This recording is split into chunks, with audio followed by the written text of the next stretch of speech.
Φίλες και φίλοι του Man and Life, έχουμε την ιδιαίτερη τιμή και θα καταλάβετε γιατί λέω ιδιαίτερη τιμή να έχουμε σήμερα καλεσμένο μας τον κύριο Σημεών Κωνσταντινίδη, τον υπονάβαρχο εν αποστρατεία κύριο Κωνσταντινίδη και πρόεδρο της Ελληνικής Εταιρείας Πολικών Ζωνών. Καλησπέρα σας, ναύαρχε. Καλησπέρα σας. Καλησπέρα σας από το Man and Life. Είναι ιδιαίτερη τιμή για μας και ιδιαίτερη τιμή γιατί έχουμε ένα θέμα να συζητήσουμε σήμερα για την εταιρεία των Πολικών Ζωνών, να μάθει ο κόσμος τι είναι αυτό και τι γεωπολιτική σημασία έχει και τι βαρύτητα. Ο λόγος εσάς, τι ονομάζουμε πολικές ζώνες καταρχήν για τους αναγνώστες και ακροατές μας? Καλησπέρα στους αναγνώστες και ακροατές και από μένα. Πριν αρχίσω θα ήθελα να σας ευχαριστήσω και εγώ προσωπικά για την τιμή που μου κάνετε να με καλέσετε για αυτή τη συνέντευξη. Να είστε καλά. Και να αναδείξουμε και το σωματείο μας, την εταιρεία Πολικών Ζωνών, αλλά και τη μεγάλη σπουδαιότητα που έχουν οι πόλοι για την πατρίδα μας. Πολικές ζώνες τώρα. Έχουμε το Βόρειο Πόλο και το Νότιο Πόλο. Στο Βόρειο Πόλο υπάρχουν δύο ορισμοί του αρκτικού κύκλου.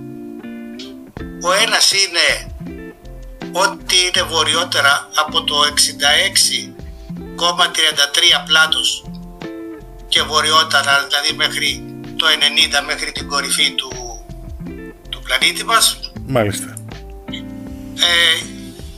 Αυτό λέγεται ο κύκλος αρκτικός κύκλος. Υπάρχει όμως και άλλος ορισμός, η θερμογραμμή, μια ισόθερμη των 10 βαθμών της θερμοκρασίας των 10 βαθμών, όπου βορειότερα από αυτή τη γραμμή, σας το έχω στείλει σε διαφάνεια, ότι είναι βορειότερα θεωρείται αρκτικός κύκλος. Μάλιστα, ναι. Λέγεται και δενδρογραμμή, διότι βορειότερα από αυτήν δεν υπάρχουν δέντρα. Είναι τόσο κρύο που δεν μπορούν να υπάρξουν δέντρα. Από τον αρκτικό κύκλο βορειότερα, γι' αυτό ορίστηκε και το 66,33, υπάρχει η πολική νύχτα ή ο ήλιος του μεσονυχτίου που λέμε, δηλαδή μία μέρα τουλάχιστον το χρόνο είναι όλη μέρα και μία νύχτα είναι όλο το 24ωρο νύχτα. Μέχρι να φτάσουμε ακριβώς στο Βόρειο Πόλο που είναι 6 μήνες συνέχεια μέρα και 6 μήνες νύχτα, και αντίστοιχα στο Νότιο Πόλο. Στο Νότιο Πόλο, αρκτική περιοχή, ανταρκτική περιοχή μάλλον, θεωρείται ότι είναι νοτιότερα του 60 παράλληλου, του πλάτους 60, ενώ στο Βόρειο Πόλο λέμε 66,33, στο Νότιο Πόλο είναι από το 60 νότια και νοτιότερα μέχρι το Νότιο Πόλο, ακριβώς μέχρι το 90 νότια. Μάλιστα. Αυτές είναι ας πούμε έτσι ορίζονται σαν περιοχές. Και πότε ξεκίνησε αυτή η λειτουργία ερευνητικών βάσεων, σταθμών στις πολικές ζώνες, αυτό το ενδιαφέρον δηλαδή γεωπολιτικά πλέον? Εδώ να κάνω ένα διαχωρισμό. Μάλιστα. Οι βάσεις, το επιστημονικό ενδιαφέρον για τους πόλους έχει επικεντρωθεί στην Ανταρκτική. Εκεί υπάρχουν επιστημονικές βάσεις. Στο Βόρειο Πόλο δεν έχουμε αυτό το θέμα. Υπάρχουν βέβαια κάποια πανεπιστήμια που κάνουν μελέτες στο Βόρειο Πόλο, αλλά επειδή και ο Βόρειος Πόλος δεν είναι ήπειρος, είναι θάλασσα, είναι πάγη βέβαια, αλλά από κάτω θάλασσα. Ναι. Δεν υπάρχουν βάσεις με αυτή την έννοια όπως υπάρχουν στο Νότιο Πόλο. Τώρα, για ποιο λόγο? Ο Βόρειος Πόλος κατοικείται από πάρα πολύ παλιά. Περίπου σήμερα ο πληθυσμός του υπολογίζεται στα 2 εκατομμύρια. Ο πληθυσμός που είναι πάνω από το 66 βόρειο. Και αυτό είναι ανάμεσα σε 8 κράτη. Δηλαδή το μεγαλύτερο μέρος έχει η Ρωσία, Καναδάς, Ηνωμένες Πολιτείες Αμερικής, η Δανία μέσω της Γρυλανδίας, η Ισλανδία και οι 3 σκανδιναβικές, Νορβηγία, Φινλανδία, Σουηδία. Αυτές οι χώρες, επειδή έχουν μεγάλες διεκδικήσεις στην υφαλοκρηπίδα και στην αποκλειστική οικονομική του ζώνη, διότι έχει ανακαλυφθεί ότι υπάρχει μεγάλος ορυκτός πλούτος στο βυθό, υπολογίζεται το 30% των αποθεμάτων πετρέλαιο και φυσικό αέριο, αλλά πέραν αυτών υπάρχουν και άλλα πολύτιμα μέταλλα, διαμάντια, χρυσάφι. Οι χώρες αυτές διεκδικούν περιοχές πέρα από την αποκλειστική οικονομική ζώνη και πέραν από την υφαλοκρηπίδα τους. Υπήρχαν πολλές... επενδυτικά πλέον θα λέγαμε, δηλαδή επενδυτικά, κυριολεκτικά ίσως. Ναι, επενδυτικά, και για να μην έρθουν σε συγκρούσεις, το 1998, πρόσφατα δηλαδή, το 1998, δημιουργήθηκε η συνθήκη στην Οτάβα, δημιουργήθηκε το Αρκτικό Συμβούλιο.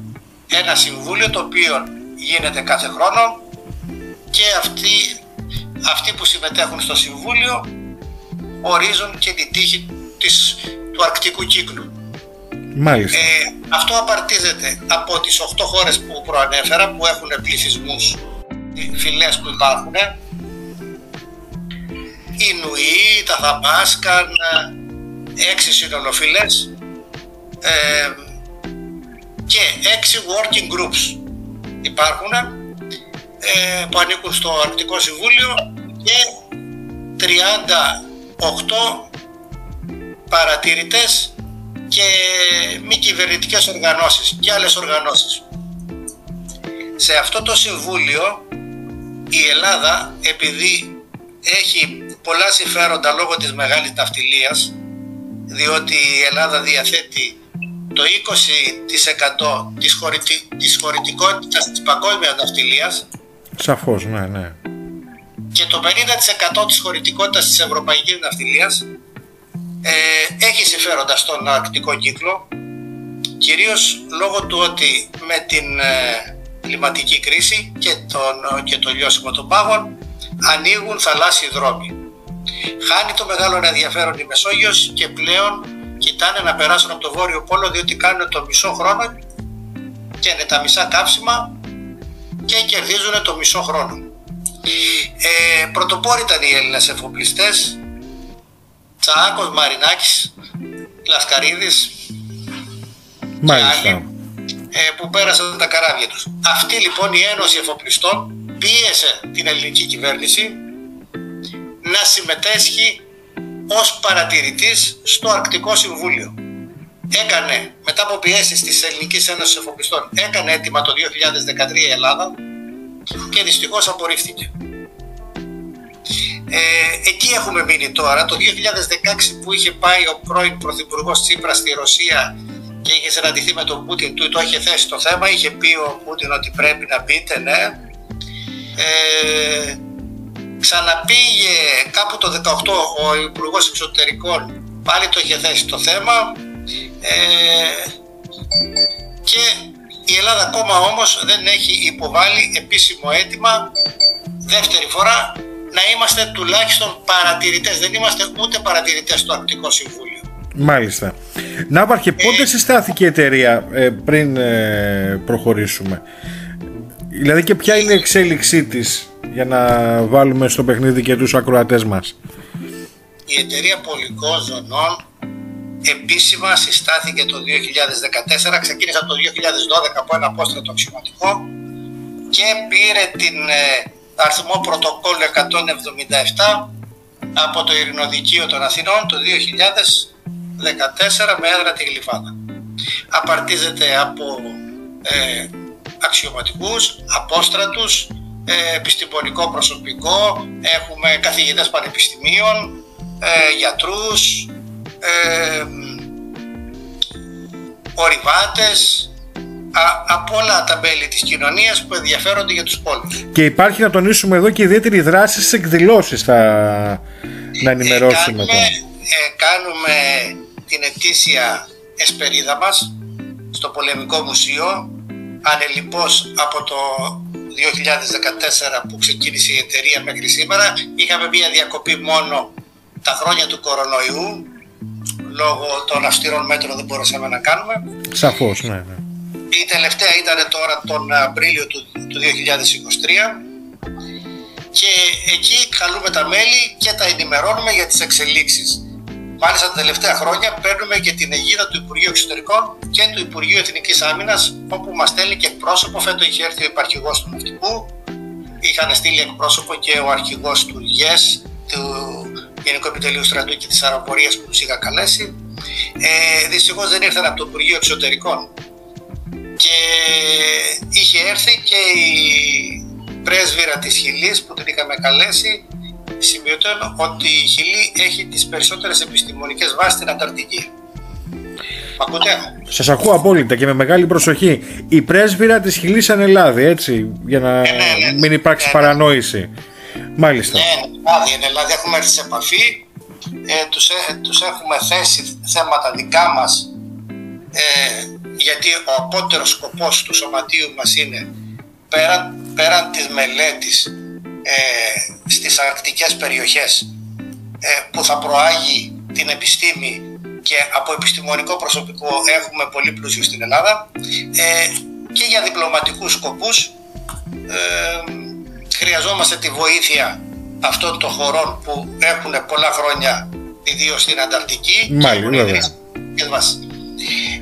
Λοιπόν, στο Βόρειο Πόλεμο, στο Αρκτικό Συμβούλιο δεν είμαστε ούτε παρατηρητές. Η μόνη συμμετοχή που έχει η Ελλάδα είναι με την Ελληνική Ένωση Εφοπλιστών, η οποία συμμετέχει στο Οικονομικό Συμβούλιο της Αρκτικής. Έχουν κάνει και ένα οικονομικό για θέματα, ας πούμε, οικονομικά, όπως είναι η διελεύση των πλοίων, ένα συμβούλιο. Εκεί συμμετέχει η Ένωση Εφοπλιστών από το 2018. Τώρα στην Ανταρκτική υπάρχει η συνθήκη της Ανταρκτικής, αυτή υπογράφηκε το 1959, αρχικά από 12 κράτη. Μάλιστα. Και αυτή πάλι υπογράφτηκε για να μην υπάρχουν διεκδικήσεις, διότι ήθελαν να αρπάξουν κάποια κομμάτια, ιδίως στη Χερσόνησο της Ανταρκτικής, τη διεκδικούσε η Αγγλία, η Αργεντινή και η Χιλή. Για να μην έρθουν σε πόλεμο, υπογράφτηκε αυτή στην Αμερική η συνθήκη της Ανταρκτικής. Πέρα από την αρχική συνθήκη, σήμερα έχει πάνω από 200 υποσυνθήκες, μία από τις οποίες είναι και η περιβαλλοντολογική συνθήκη της Μαδρίτης, λέγεται, πολύ σημαντική. Και από το 1959 έχουν πάψει οι εδαφικές διεκδικήσεις.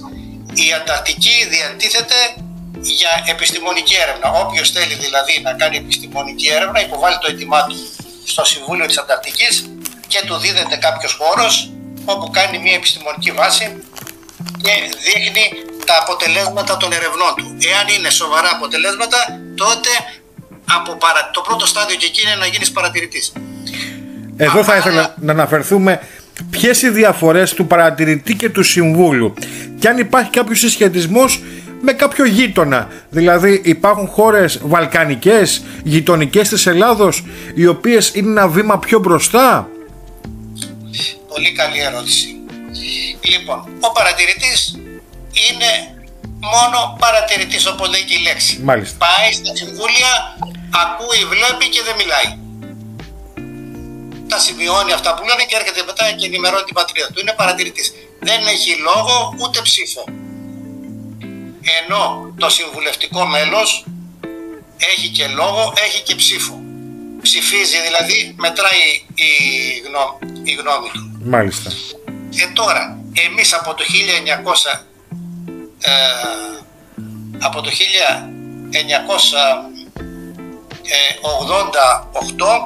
έχουμε πάρει το καθεστώς του παρατηρητή στην Ανταρκτική. 7 χρόνια μετά, το 1995, το πήρε και η Τουρκία. Πολλά χρόνια πριν, 36 χρόνια, έχει ιστορία η Βουλγαρία στην Ανταρκτική με βάση και με καθεστώς συμβουλευτικού μέλους. Μάλιστα, η Βουλγαρία, μάλιστα. Βουλγαρία 36 χρόνια και 28 χρόνια η Ρουμανία. Μάλιστα η Βουλγαρία έχει φτιάξει δικιά της βάση, η Ρουμανία έχει μια βάση που της τη δώρισε μετά από συμφωνία η Αυστραλία, μια παλιά της βάση, αλλά δεν έχει κάνει τόσο καλές έρευνες η Ρουμανία, ούτε έχει παρουσιάσει σπουδαίο επιστημονικό έργο, γι' αυτό δεν έχει πάρει το καθεστώς του Συμβούλου. Η μόνη χώρα στα Βαλκάνια που έχει το καθεστώς του Συμβούλου είναι η Βουλγαρία σήμερα. Επίσης από το 2017 έχει εγκαταστήσει βάση και η Τουρκία, το έχει πάρει πολύ ζεστά το θέμα, πάει κάθε χρόνο τώρα, κάνει μελέτες και παρουσιάζει τα αποτελέσματα και όπως έχει δηλώσει ο Ερντογκάν, ο στόχος του είναι να πάρει το καθεστώς του Συμβούλου. Ήρθε σε μια συμφωνία με τη Χιλή, τους έχουν δώσει χώρο σε ένα νησί στην Ανταρκτική, στα όρια του Αρκτικού κύκλου, είναι πιο ήπιες οι συνθήκες. Από το πρωί που κοίταξα, ας πούμε, η θερμοκρασία εκεί πέρα ήταν 0 βαθμούς. Πάνε Φεβρουάριο που είναι καλοκαίρι για τον Νότιο Πόλο, κάθονται κανένα μήνα, έχουν στήσει προσωρινά 3 κοντέινερ, βάλανε τη σημαία τους, παρουσιάζουν έργο και έχουν απότερο σκοπό. Όχι μόνο να γίνουν σύμβουλοι, κατά την προσωπική μου γνώμη, δεν θα ξαναφύγουν ποτέ από εκεί. Κατάλαβα. Τώρα δύο ερωτήσεις σε μία, Ναύαρχε. Το κέρδος που μπορεί να έχει, καταλάβαμε λίγο, αλλά θέλω να μου το πείτε πάλι συνοπτικά. Το κέρδος που μπορεί να έχει μία χώρα όταν αντιπροσωπεύεται στις πολικές ζώνες και συγκεκριμένα στην Ανταρκτική, εφόσον μιλάμε κυρίως για την Ανταρκτική, και το ελληνικό κράτος κατά πόσο στέκεται αρρωγός πάνω σε αυτή την προσπάθεια, η οποία διανθίζει από τη δική σας πλευρά. Δηλαδή αυτό που θα καταλάβουν και οι αναγνώστες μας για τα στοιχεία που θα παραθέσουμε στο site, αλλά και αυτά και το περιεχόμενο της συζήτησής μας, καταλαβαίνουν αμέσως ότι εδώ υπάρχει κατάσταση, να το πω λαϊκιστή. Υπάρχει δουλειά, υπάρχει συμφέρον. Τα ωφέλη για το Βόρειο Πόλο, τα είπαμε, θα είναι για την ναυτιλία, διότι διευκολύνονται οι εφοπλιστές σε πιο γρήγορες μεταφορές, πιο οικονομικές, και είναι προφανή. Έχει και επιστημονικό ενδιαφέρον ο Βόρειος Πόλος. Έχουμε επιστήμονες που έχουν πάει στο Βόρειο Πόλο καθηγητή από το ΕΚΠΑ και κάνει παρατηρήσεις στα άστρα. Εκεί πέρα είναι πιο εύκολες οι παρατηρήσεις για τους αστροφυσικούς. Αλλά η πιο πολύ επιστημονική δραστηριότητα είναι στο Νότιο Πόλο, και γιατί προσομοιάζει συνθήκες του διαστήματος, δηλαδή για αστροναύτες που θέλουν να πάνε στο φεγγάρι, στον Άρη κτλ. Είναι ακραίες οι συνθήκες και πολύ χαμηλές οι θερμοκρασίες. Μάλιστα. Και μπορούν να γίνουν πολλά πειράματα. Έχουμε επιστήμονες από το Ιαπωνικό Πανεπιστήμιο που πήγε μέσω της NASA και συμμετείχε σε συλλογή μετεωριτών, ένα καθηγητή. Έχουμε 2 γιατρούς οι οποίοι πήγανε στην Ευρωπαϊκή Βάση Κονκόρτια. Είναι γαλλο-ιταλική βάση και ήταν γιατροί. Μάλιστα ο ένας από τους 2 έχει παραμείνει στην αστρονομική υπηρεσία της Ευρωπαϊκής Ένωσης σαν γιατρός των αστροναυτών. Έχουμε μέλος μια γυναίκα η οποία ανέβηκε στην ψηλότερη, αυτή είναι ο Ριβάτσα, η Βανέσα Αρχοντίδου, ανέβηκε στην ψηλότερη κορυφή της Ανταρκτικής φέτο. Μάλιστα.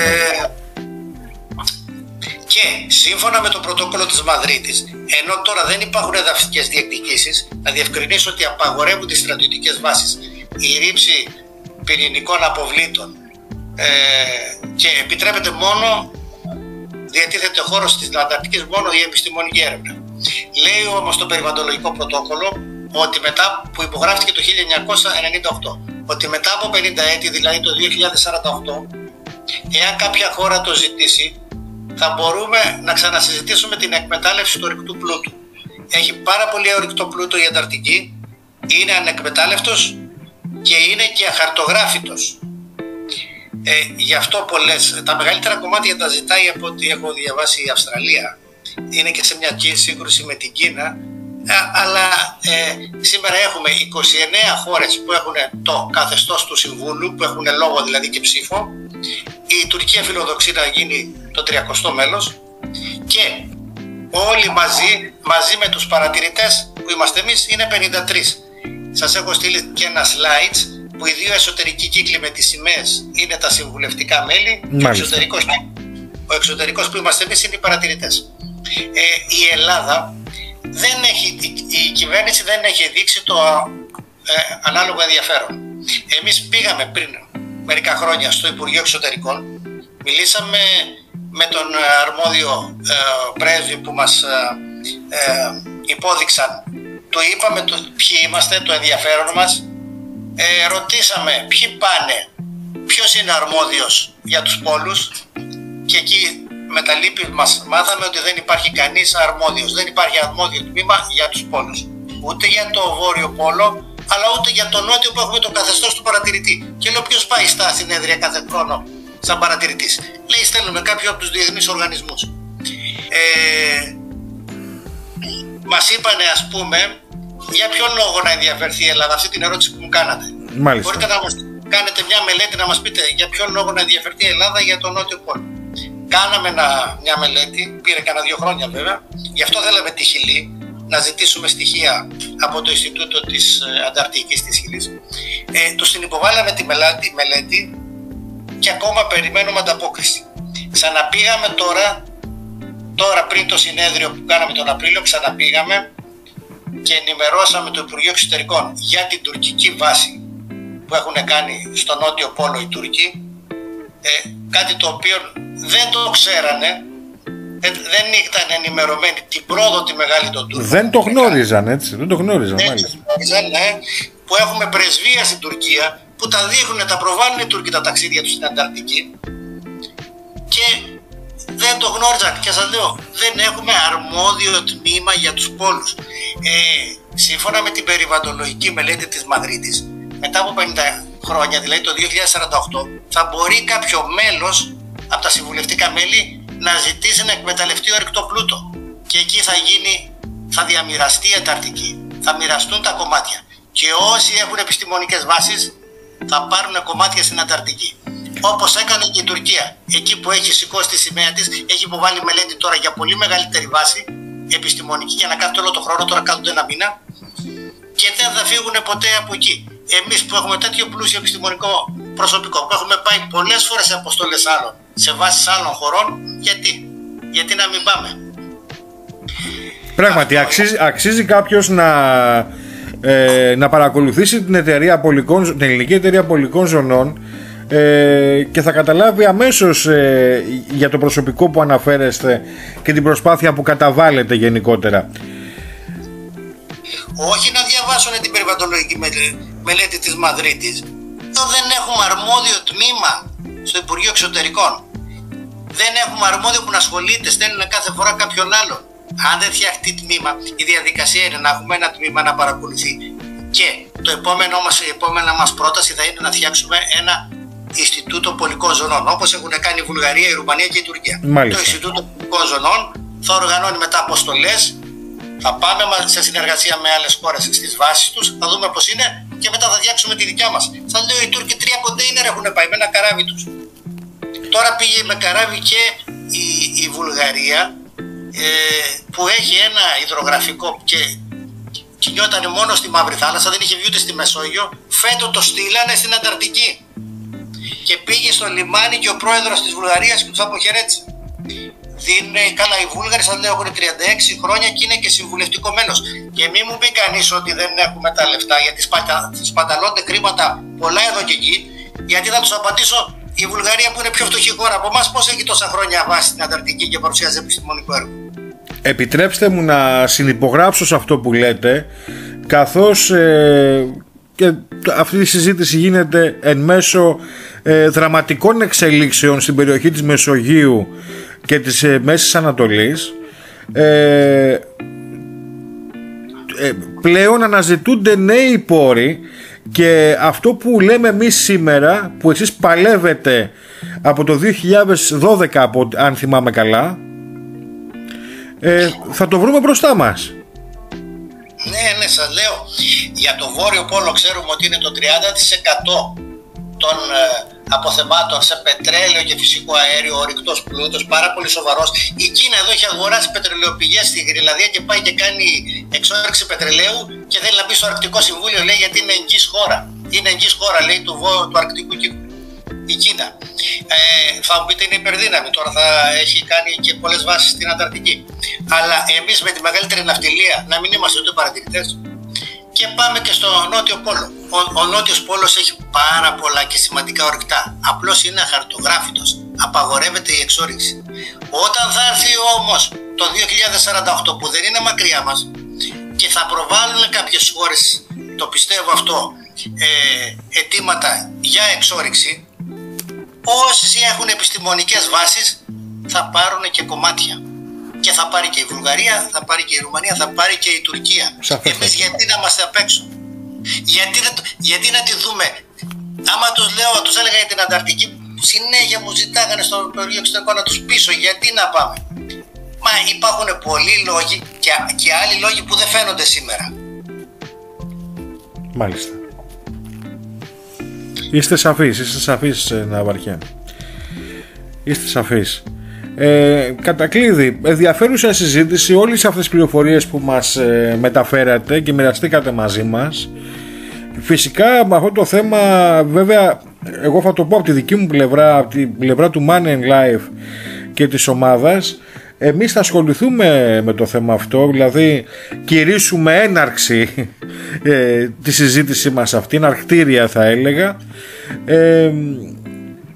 Είστε σαφέστατος για την ανάγκη να διανθίσει αυτή η προσπάθεια και η Ελλάδα να αρχίσει να κατοχυρώνει την εξωστρέφειά της λίγο πιο μακριά. Εμείς έχουμε μείνει πίσω, αλλά λόγω του καλού επιστημονικού δυναμικού που διαθέτει η Ελλάδα, που έχουμε το brain drain, που φεύγουν επιστήμονες και πάνε σε άλλα πανεπιστήμια, σε άλλες χώρες για καλύτερη ζωή. Έχουμε τεράστιο επιστημονικό δυναμικό, ναι, που μπορούμε να το εκμεταλλευτούμε. Δηλαδή μας λείπει η πολιτική βούληση. Να καταλάβει η πολιτεία ότι είναι σημαντικό η πόλη και να ασχοληθεί, όπως της λέει η Ένωση Εφοπλιστών, και με το Βόρειο Πόλο και επιστημονικά κυρίως στο Νότιο Πόλο, που με το ας πούμε επιχείρημα της επιστήμης θα πατήσουμε πόδι στο Νότιο Πόλο. Ακούστε τι σκαρφίστηκαν οι γείτονές μας οι Τούρκοι. Βρήκε ένας αρχαιολόγος στο μουσείο της Κωνσταντινούπολης ένα χάρτη του Πύρη Ρέης. Ο Πύρη Ρέης ήταν ένας Τούρκος ναύαρχος ελληνικής καταγωγής, πλην όμως εξωμότης, του 15ου-16ου αιώνα. Αυτός είχε κάνει τον περίπλου της Αφρικής και είχε ζωγραφίσει, λέει, τον κόσμο πρώτη φορά πάνω σε δέρμα γαζέλας, και νότια από την Αφρική, από το κροτήριο της Καλής Ελπίδος, είχε δει ότι είχε καταλάβει ότι υπάρχει κάποια ήπειρος και είχε τραβήξει κάποιες γραμμές εκεί πάνω στο δέρμα γαζέλας ότι είναι η Ανταρκτική, και θέλουν να το παρουσιάσουν στο Μουσείο της Ανταρκτικής οι Τούρκοι ως οι πρώτοι που χαρτογράφησαν την Ανταρκτική. Να, γιατί λένε έχουμε δικαιώματα κι εμείς. Δεν μπορούμε να τους κατηγορήσουμε, επιτρέψτε μου, Ναύαρχε, από τη στιγμή που δεν κάνουμε κι εμείς τη δική μας πολιτική. Αυτό που λέτε ακριβώς. Δηλαδή... Όχι, απλώς δείχνουν ότι είναι άσχιστη διπλωματία, ότι βρίσκουν επιχειρήματα. Ακριβώς. Εμείς μπορούμε να πούμε για τον Πυθέα. Ο Πυθέας ο Μασαλιώτης πήγε ο πρώτος που πήγε στο Βόρειο Πόλο. Το 300 π.Χ. που το έχει γράψει ο Στράβος στα γεωγραφικά του. Ναι, βέβαια. Ναύαρχε, κλείνοντας, αν θα θέλετε να κάνετε ένα συνοπτικό σχόλιο, καθώς σαφώς έχετε την επιστημονική βαρύτητα, αλλά ως αποστρατεία ναύαρχος του πολεμικού ναυτικού, πώς βλέπετε την κατάσταση αυτές τις μέρες που διανύουμε? Ένα σχόλιο σας θα το ήθελα. Η Ελλάδα πήρε την επενδυτική βαθμίδα, πάει καλά στα οικονομικά της. Δυστυχώς στην περιοχή μας ξέσπασε αυτός ο πόλεμος στην Παλαιστίνη. Καταδικάζω τη Χαμάς και όλες τις τρομοκρατικές οργανώσεις. Αναγνωρίζω το δικαίωμα του Ισραήλ να προστατεύσει τα εδάφη του και τον πληθυσμό του, όμως καταδικάζω κάθε ενέργεια κατά του άμαχου πληθυσμού. Όπως σκότωσαν πολλούς αθώους και άμαχους η Χαμάς, έτσι σκοτώνει και το Ισραήλ με τον αλόγιστο βομβαρδισμό που κάνει. Αυτό πρέπει να σταματήσει. Η Ελλάδα πρέπει να παίξει ένα ρόλο, ένα συντονιστικό ρόλο. Πρέπει να ασχοληθεί η κυβέρνηση, ο Πρωθυπουργός, ο Υπουργός Εξωτερικών. Έχουμε δυνατότητες. Μπορούμε να στείλουμε ένα πλοίο διοικητικής μέριμνας με γιατρούς, με χειρουργία, να αγκυροβολήσει έξω από την Παλαιστίνη, να περιθάλψει τραυματισμένα παιδιά, γυναίκες, αν δεν θέλει άντρες, να περιθάλψει μόνο τραυματίες και να τους προωθήσει μετά πάλι πίσω στην Παλαιστίνη, στη δυτική όχθη που είναι ελεύθερη, ας πούμε, δεν έχει αυτό το καθεστώς πολέμου που έχει η Λωρίδα της Γάζας. Πρέπει να παίξουμε ένα ρόλο.